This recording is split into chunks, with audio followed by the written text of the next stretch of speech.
24절에서 30절까지 말씀입니다. 구약 성경 1237쪽입니다. 다니엘 3장 24절에서 30절까지의 말씀입니다. 앞에 있는 화면을 보셔도 되겠습니다. 다니엘 3장 24절에서 30절까지의 말씀입니다. 구약 성경 1237쪽입니다. 이제 제가 하나님의 말씀을 봉독하겠습니다. 하나님의 말씀을 경청하시기 바랍니다. 그때 느부갓네살 왕이 놀라 급히 일어나서 모사들에게 물어 이르되 우리가 결박하여 불 가운데 던진 자는 세 사람이 아니었느냐 하니 그들이 왕에게 대답하여 이르되 왕이 옳소이다 하더라. 왕이 또 말하여 이르되 내가 보니 결박되지 아니한 네 사람이 불 가운데로 다니는데 상하지도 아니하였고 그 넷째의 모양은 신들의 아들과 같도다 하고 느부갓네살의 맹렬히 타는 풀무불 아귀 가까이 가서 불러 이르되 지극히 높으신 하나님의 종 사드락 메삭 아벳느고야 나와서 이리로 오라 하며 사드락과 메삭과 아벳느고가 불 가운데에서 나온지라. 총독과 지사와 행정관과 왕의 모사들이 모여 이 사람들을 본즉 불이 능히 그들의 몸을 해하지 못하였고 머리털도 그을르지 아니하였고 겉옷빛도 변하지 아니하였고 불탄 냄새도 없었더라. 느부갓네살이 말하여 이르되 사드락과 메삭과 아벳느고의 하나님을 찬송할지로다. 그가 그의 천사를 보내서 자기를 의뢰하고 그들의 몸을 바쳐 왕의 명령을 거역하고 그 하나님 밖에는 다른 신을 섬기지 아니하며 그에게 절하지 아니한 종들을 구원하셨도다. 그러므로 내가 이제 조소를 내리노니 각 백성과 각 나라와 각 언어를 말하는 자가 모두 사드락과 메삭과 아벳느고의 하나님께 경솔히 말하거든 그 몸을 쪼개고 그 집을 걸음터로 삼을지니 이는 이같이 사람을 구원할 다른 신이 없음이니라 하더라.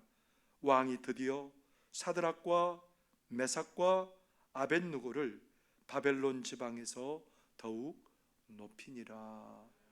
아멘. 이는 하나님의 말씀입니다. 기도하시겠습니다. 사랑하는 하나님, 십자가를 통해서 보여주신 하나님의 그 사랑이 너무 크고 놀라워 오늘도 그 감격으로 하나님 앞에 나와 하나님을 찬양하며 하나님을 기뻐하며 하나님을 예배하나이다. 이 시간 잃어버렸던 구원의 감격이 다시 한번 저희들 가운데 새로워지는 역사가 일어나게 하여 주옵소서. 우리가 예수님 안에서 하나님의 자녀되는 권세를 회복하는 복된 시간 되게 하여 주옵소서. 이미도 우리가 예수 안에서 이미 누리고 있는 것들을 다시 한번 확인하는 복된 시간 되게 하여 주시고 그 은혜 안에서 부요함을 누리고 감격을 누리는 은혜의 시간 되도록 도와주옵소서. 치료하여 주시고 회복시켜 주시고 하나님께서 주신 평강과 기쁨이 우리 안에 있는 모든 두려움과 염려를 몰아내는 그런 은혜 시간 되도록 하나님 역사하여 주옵소서. 예수님 이름으로 기도하옵나이다. 아멘.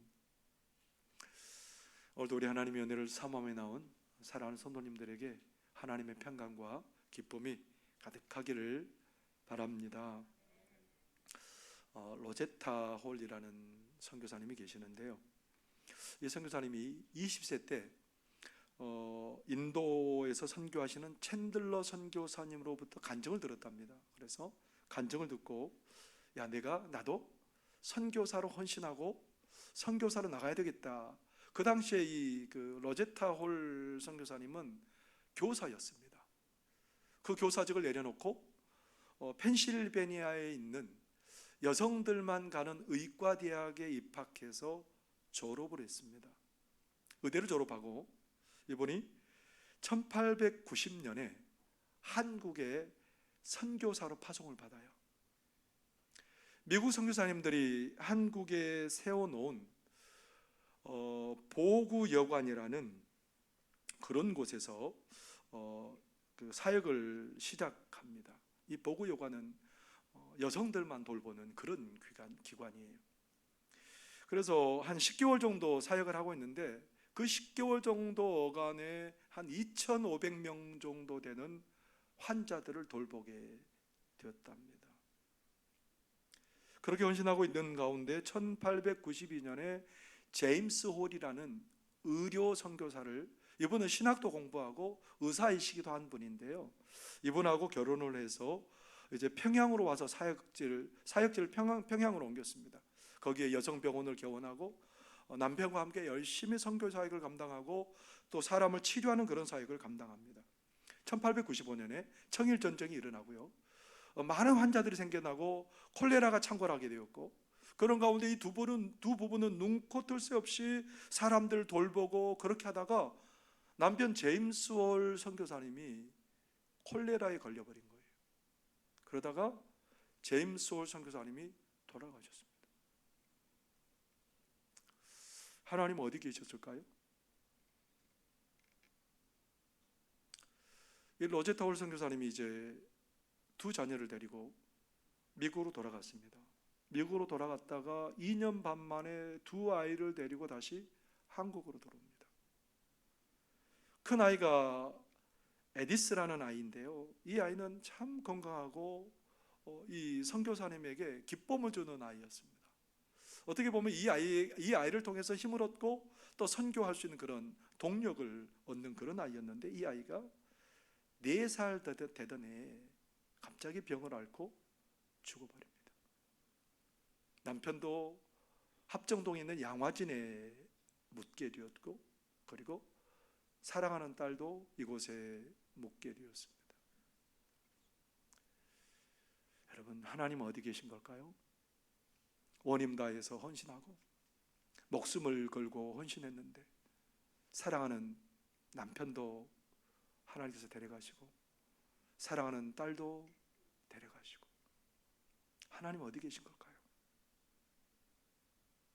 우리가 이해할 수 없는 어려움을 만날 때 우리 자신도, 그리고 믿음으로 살아가는 우리를 바라보는 사람들도 이구동성으로 하는 말이 뭡니까? 당신이 믿는 하나님은 어디 계십니까? 앞을 바라봐도 하나님이 안 계신 것 같고, 옆을 바라봐도 하나님이 안 계신 것 같고, 어디를 바라봐도 하나님이 안 계신 것 같은 상황들이 우리의 삶에 얼마나 많이 발생하는지 모릅니다. 제가 아는 사람이 있습니다. 이 가정은 부모님도 믿음으로 살아가는 가정이고요, 사남매가 살아가는 가정입니다. 그런데 이 장녀가 경찰관과 결혼하게 되었고, 이 장녀도 가정을 이루어서 나중에 3자녀를 두었습니다. 2자녀는 대학을 졸업하고 한 자녀는 이제 대학을 다니다가 군대 복무하게 되고, 그런데 또 열심히 신앙생활도 해서 권사로 피태까지 받았습니다. 어느 날 갑자기 허리가 많이 아팠습니다. 허리가 많이 아파서 병원에 갔는데 병원에서 혈액암입니다, 그런 혈액암 진단을 내렸답니다. 다행히도 동생의 골수가 일치해서 동생의 골수를 이식받아서 그렇게 잘 회복해가고 있는데, 갑자기 상황이 안 좋아져서 자기의 골수와 일치하지 않는 아들의 골수를 받아서 이식을 받았답니다. 그랬더니 그 아들의 골수를 결국은 그렇게 받아들이지 못하고 사망에 이르게 되었습니다. 여러분, 믿음으로 살아왔습니다. 믿음으로 살 것이 기대되어서 권사로도 뽑혔습니다. 그런 그에게 혈액암이 찾아왔고 결국은 죽음이 찾아오게 되었습니다. 여러분, 하나님은 어디 계신 걸까요? 하나님 어디 계신 걸까요? 앞을 돌아봐도 안 계신 것 같고요, 사람들이 너희들이 믿는 하나님은 어디 계시냐 그렇게 우리에게 질문을 하면 할 말이 없는 상황들이 우리에게 벌어집니다. 오늘 본문의 말씀에는 세계 역사에서 이름을 떨쳤던 그렇게 큰 제국이 등장하고 있습니다.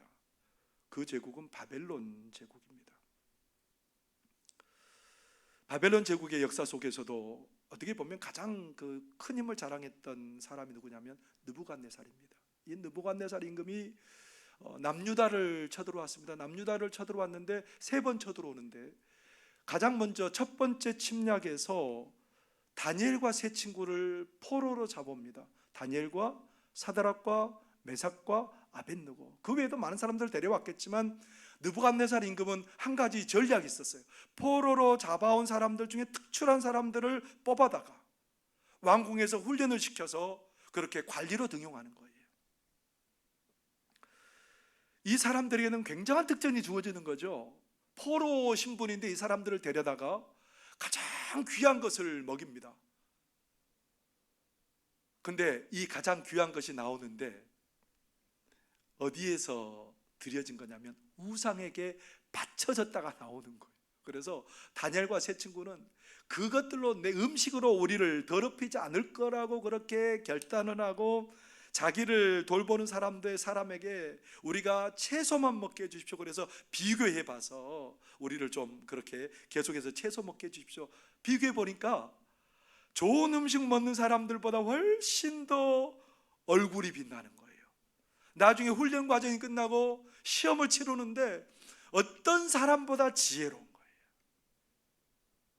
그래서 이 사람들은 관리로 임명이 되고 이제 세월이 지나서 느부갓네살 임금이 두라라는 곳에 큰 평지에다가 길이만 해서 30m, 넓이는 3m 정도 되는 큰 금신상을 세웠답니다.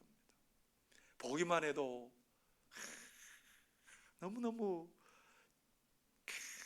굉장합니다. 그곳에 이제 만들어 놓고 낙성식 때 관리들을 다 불렀습니다. 지방의 그 관리들을 전부 다 불러서 너희들 다 모여라. 두라평지에 다 모였습니다. 두라평지에 모여놓고 그 다음에 한쪽에는 악기를 연주한 사람들을 가득하게 모아놓고 한쪽에는 활활 타는 풀무불이 타는 그런 곳들을 만들어 놨습니다. 왜 그렇게 만들어 놨을까요? 그 신상에게 절하도록 하기 위해서. 만약에 이곳에 신상에게 절하지 않으면 그 이후로 어떤 폭력을 행해도 여기는 문제가 없는 곳이, 신상에게 절하지 않는다는 이유로 아무리 큰 분노를 표출해도 누가 한 사람의 이의를 제기할 수 있는 그런 상황이 아니에요. 하나님 어디 계세요? 이런 상황에서 우리 하나님이 어디 계세요, 여러분? 한번 보여줘 보세요. 하나님 안 계시잖아요. 그 큰 신상만 가득하고 그곳에 신상에게 절하지 않으면 폭력과 분노가 난무함에도 불구하고 이곳에서 우리 하나님 안 계시는 거예요. 하나님은 찾아볼 수 없어요. 그래서 사람들은 우리에게 묻습니다. 너희가 믿는 하나님은 어디 계시냐? 뭐라고 말할 겁니까? 이런 상황을 마주하면 우리는 얼마나 당황하고 두려움에 떨겠어요. 이런 상황이 사실은 우리의 삶에서 얼마나 비일비재하게 일어나는지 몰라요. 마치 하나님이 계시지 않는 상황 같아요.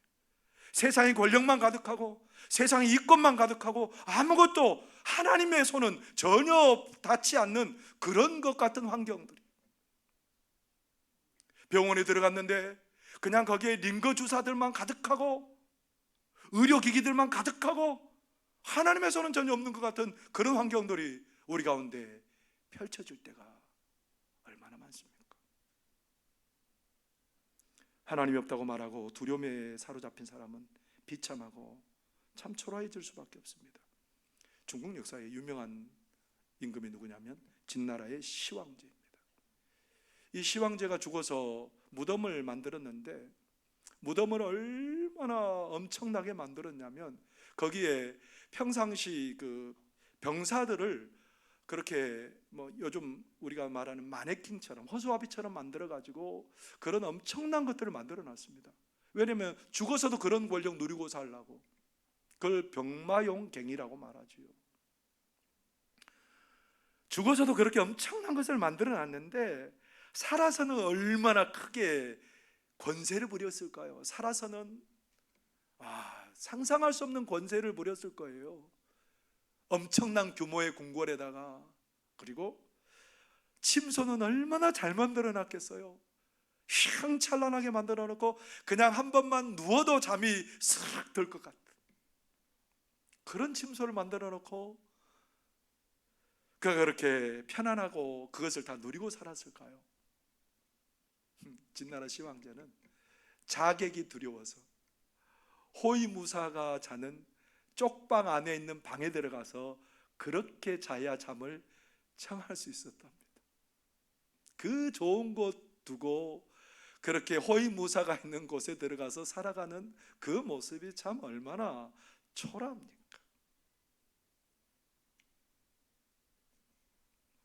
하나님의 자녀들일지라도 하나님이 계시지 않는다고 생각하면 두려움에 빠질 수밖에 없습니다. 만화의 왕인 하나님의 자녀가 비참하고 초라할 수밖에 없는 이유는 그곳에 하나님이 안 계신다고 생각하는 그 자리는 하나님의 자녀들은 얼마든지 비참해지고 초라해질 수밖에 없는 거죠. 오늘 우리는 하나님의 자녀로 살아갑니다. 하나님의 자녀들로 살아가는 우리가 두라 평지와 같은 곳에 선다면 어떤 기분이겠습니까? 하나님은 계시지 않는 것 같아서 얼마나 두렵고 불안하겠습니까? 그곳에서는 어떤 도움도 없는 것 같습니다. 하나님이 안 계신 것 같아요.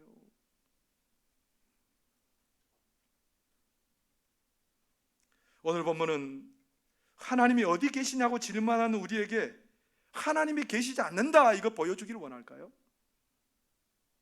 뭔 대답을 하나님이 해주시기를 원할까요? 하나님 어디 계십니까? 안 계신 것 같아요. 그렇게 질문하는 우리에게 하나님이 대답을 해주고 계세요. 봐라, 느부갓네살 임금이 악기 소리가 온 곳에 퍼지면 너희들은 다 절해라 신상에게. 그러지 않으면 풀무불에 내가 다 던져놓을 것이다. 장엄한 음악이 쫙 깔려서 퍼집니다. 사람들이 일사불란하게 전부 다 그 우상에게 다 뛰어들었습니다. 그런데 세 사람은 우뚝 서 있습니다. 사람들이 세 사람을 고발해서 세 사람이 느부갓네살 임금 앞에 불려오는데 느부갓네살 임금이 그들을 보면서 얼마나 노하고 분이 났는지, 내가 너희들에게 얼마나 은혜를 베풀었는데 너희들 그럴 수 있어? 다시 한번 기회를 줄 테니 음악이 울리면 우상에게 절해라. 너희들을 절대로 그곳에서 구원해 줄 수 있는 어떤 존재도 없다. 단호하게 말합니다. 사드락과 메삭과 아벳느고가 뭐라 그럴까요? 임금님, 괜찮습니다. 하나님께서 우리를 건져내 주실 거예요. 그러지 않아도 우리는 괜찮습니다. 절대로 신상에게 절하지 않을 겁니다. 느부갓네살이 얼마나 어이가 없었겠어요. 이 사람들아, 생각해보소. 하나님이 계셨으면 자네들이 나에게 포로로 끌려왔겠는가? 하나님이 계셨으면 이런 우상을 세우도록 하나님이 버려두셨겠는가? 이 무식하고 미련한 사람들아, 보이지 않고 계시지도 않는 하나님을 충성스럽게 섬기는 게 얼마나 어리석은 사람들인가 이 사람들아 하면서 그런 얘기를 하고 싶었을 거예요. 근데 말을 안 듣는 거예요. 느부갓네살이 화가 나서 군사들을 명령해서 7배 더 뜨겁게 하고요, 그 풀무불을 군사들에게 명령해서 저들을 갖다 집어 넣으라는 거예요. 군사들이 그 사람들을 끌고 가다가 타서 죽었어요. 너무 뜨거워서. 3사람이 그 구덩이에 들어갔습니다. 보니까 4사람이 거기 빙글빙글 돌고 있는 거예요. 우리 3사람 던졌는데 왜 4사람이 돌고 있느냐? 그러면서 거기 풀무불 입구에 가가지고 사드락과 메삭과 아벳느고야, 나와라. 나와보니까 그들이 머리카락 하나도 안 탔고요, 옷 한쪽도 걸린 것입니다. 불탄 냄새도 없는 것. 느부갓네살이 너무 놀라서 3사람이 하나님을 의지했더니 하나님이 저들을 건져냈다. 온 땅에 법령을 공포해서 저들이 믿는 하나님을 경솔히 말하는 사람은 몸을 쪼개고 그 집을 거름돌로 삼을 것이다. 오히려 전혀 다른 얘기, 하나님은 계신다는 거예요. 사랑하는 성도 여러분, 하나님께서는 오히려 느부갓네살을 통해서 하나님이 계시다는 것을 다시 한번 말해주고요, 세 사람은 더욱더 높여졌다라고 성경 기록하고 있습니다. 오늘 여러분, 사람들은 하나님이 어디 계시냐고 물어봅니다. 우리 한국 정치판에 하나님이 계십니까? 우리 아이들의 교육의 현장 가운데 우리 하나님이 계십니까? 여러분의 가정에 하나님이 계십니까? 여러분의 병상에 누웠는데 하나님이 그곳에 계십니까? 우리 하나님은 안 계신 곳이 없이 모든 곳에 계시는 하나님이라는 겁니다. 하나님을 섬기는 남유다 백성들이 잡혀온 곳 바벨론에서 늘 듣는 소리가, 너희들 그래도 하나님 섬겨? 야, 너희들이 섬기는 하나님이 계셔? 하나님이 계신다면 너희들이 포로로 잡혀올 수 없지. 하나님이 계셨다면 이스라엘 땅에는 계셔도 이곳에는 안 계셔. 이곳에는 안 계신다라는 거예요. 이 이방 땅에는 절대로 하나님은 계실 수 없다는 겁니다. 그런 얘기를 듣는 하나님의 사람들은 눈물을 흘릴 수밖에 없습니다. 너무 속상해서요. 그래서 시편 기자도 이런 고백을 하고 있습니다. 시편 42편 3절에 이렇게 실토하고 있습니다. 사람들이 종일 내게 하는 말이, 내 하나님이 어디 있느냐 하오니 내 눈물이 주야로 내 음식이 되었도다. 얼마나 아픈지 그 말이, 네 하나님이 어디 계시느냐 그렇게 묻는 그 말이 얼마나 아픈지, 그렇게 주야로 그 흘리는 눈물이 내 음식이 될 만큼 눈물을 흘렸답니다. 하나님이 어디 계시는지 묻는 우리에게 하나님께서 우리에게 질문하고 답변해 주세요. 오늘 우리에게 대답할 말을 주십니다. 시편 139편 7절에서 10절에 이렇게 말씀하고 있습니다. 내가 주의 영을 떠나 어디로 가며 주의 앞에서 어디로 피하리까? 내가 하늘에 올라갈지라도 거기 계시며 수월에 내 자리를 펼지라도 거기 계시니이다. 내가 새벽 날개를 치며 바다 끝에 가서 거주할지라도 거기서도 주의 손이 나를 인도하시며 주의 오른손이 나를 붙드시리이다. 하나님은요, 하늘에도 계시는 분이라는 겁니다. 죽음의 세계인 수월에도 계시는 분이라는 겁니다. 우리 하나님은 누구도 갈 수 없는 바다 끝에도 거기에도 우리 하나님은 계시는 분이라고 오늘 우리에게 계속해서 대답하고 계십니다. 누구도 함께 할 수 없는 그 자리, 하나님은 안 계시다고 하는 그 자리에 우리 하나님은 계시고 있는 거예요. 바벨론 땅에서 하나님은 여전히 하나님을 신뢰하는 사람들과 함께 계셨어요. 하나님은 안 보이신 것 같았지만 하나님은 그 자리에 계셨던 거예요. 다니엘과 세 친구가 바벨론 땅에서 포로로 잡혀왔을 때, 그들이 하나님만 섬기겠다고 푸성기를 먹고 있을 때 하나님 그들의 얼굴을 빛나게 하셨고요, 하나님 그들을 누구보다 지혜롭게 만들어 주셨고요, 하나님께서는 사자굴에 들어간 다니엘을 하나님께서 보시고 사자들의 입을 틀어 막으시고 다니엘을 건져주시고 그 원수들을 사자들의 밥이 되게 하시는 그 은혜가 하나님의 은혜였지요. 하나님이 그곳에 계셨어요. 하나님이 안 계신 것 같았는데 하나님은 그곳에 계셨단 말입니다. 하나님 이방 땅에도 계세요. 하나님 안 계신 곳이 없으세요. 우리가 외국에 여행할 때도 하나님은 그 자리에 함께 계십니다. 우리가 선교지에 선교를 가서도 하나님 그곳에 함께 계세요. 깊은 산속을 걸어가도 홀로 걸어가도 하나님 그곳에 함께 계십니다. 아무리 칠흑 같은 어두움 속에서도 우리 하나님은 우리와 함께 하십니다. 하나님이 계시지 않는 곳은 어느 곳도 없습니다. 여러분이 눈물 흘리고 여러분이 좌절하고 실망하는 그 자리에도 우리 하나님은 여전히 우리와 함께 하시는 줄 믿습니다. 함께 하신 하나님은 하나님의 백성들의 고난과 어려움을 보시고 그 현장에 함께 하셔서 하나님의 백성들을 보호하시고 건져주십니다. 오늘 여러분, 사드락과 메삭과 아벳느고 누구도 바라보지 않고 도와주지 않을 것 같은 현장입니다. 누구도 도울 수 없어요. 더더구나 7배 뜨거운 그 불, 누가 견딜 수 있겠습니까? 곁에 붙들고 갔던 그 사람들도 다 타서 죽어버렸습니다. 그런데 불 속에 들어갔는데 4사람이 빙글빙글 돕니다. 그 넷째는 하나님의 아들의 모습과 같았다. 하나님이 함께 계셨다는 거예요. 그 고난의 현장에 안 계신 것 같은 우리 하나님이 그곳에 함께 계셨답니다. 머리카락 하나도 상하지 않게 그들을 지키시고 보호하셨답니다. 고난당할 때 앞을 봐도 뒤를 봐도 옆을 봐도 하나님이 안 보신 것 같지만, 그러나 여전히 그곳에서 우리 하나님은 우리를 지켜보고 계시고 우리와 함께 계시고 우리를 보호하시고 우리를 구원하신 거죠. 그래서 다윗은 이런 고백을 합니다. 시편 23편 4절에 내가 사망의 음침한 골짜기로 다닐지라도 해를 두려워하지 않을 것은 주께서 나와 함께 하심이라. 주의 지팡이와 막대기가 나를 안위하시나이다. 사망의 음침한 골짜기, 곧 죽을 것 같은 그런 형편 속에서도 우리 하나님이 함께 계셔서 나를 인도해 주셨답니다.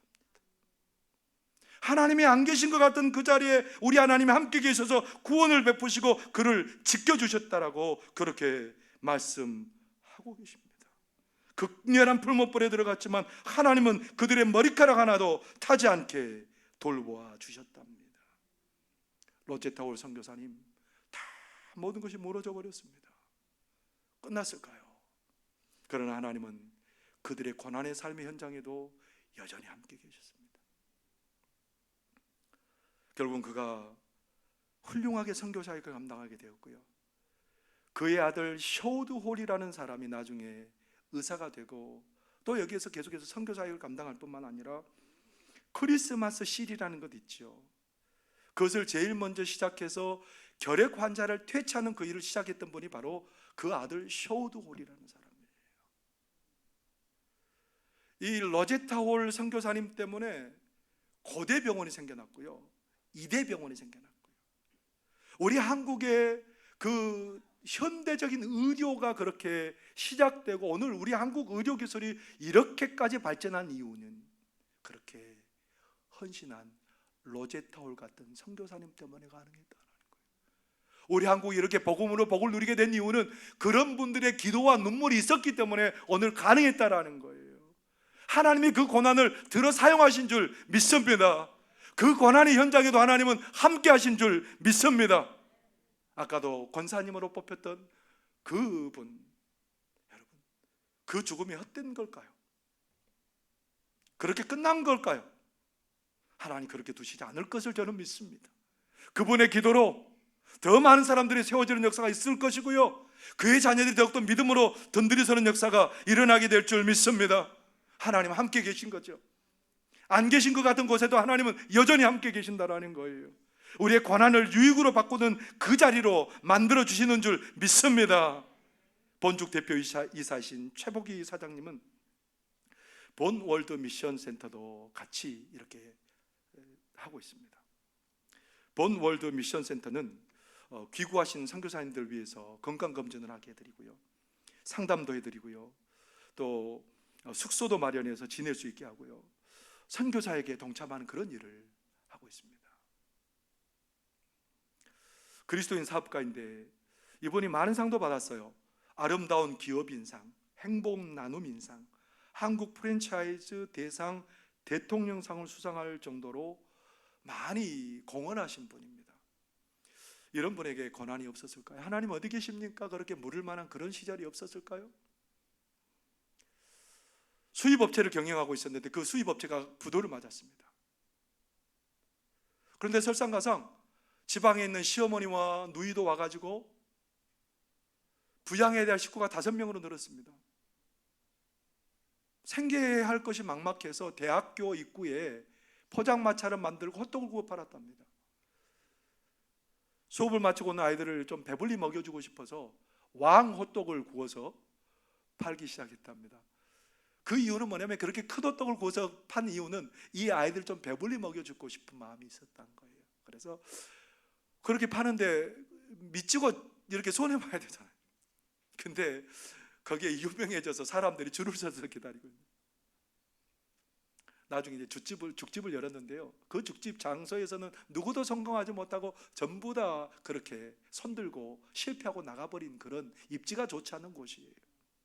그런데 그곳에서 노숙인들을 섬깁니다. 그들에게 죽을 싸주면서 마음 먹은 게 뭐냐면 이 일을 더 잘하자, 중단 없이 계속하자, 그런 마음으로 그들을 섬기고 있는데요, 결국은 그런 마음으로 하나님을 섬기고 하는 마음으로 그렇게 살아갔는데 그 병자들과 가난한 사람들이 먹는 죽이라는 그런 이미지에서 탈피해서 대한민국의 대표적인 음식이라는 그런 인식을 세계에 심어주고 사람들에게 심어주게 되었답니다.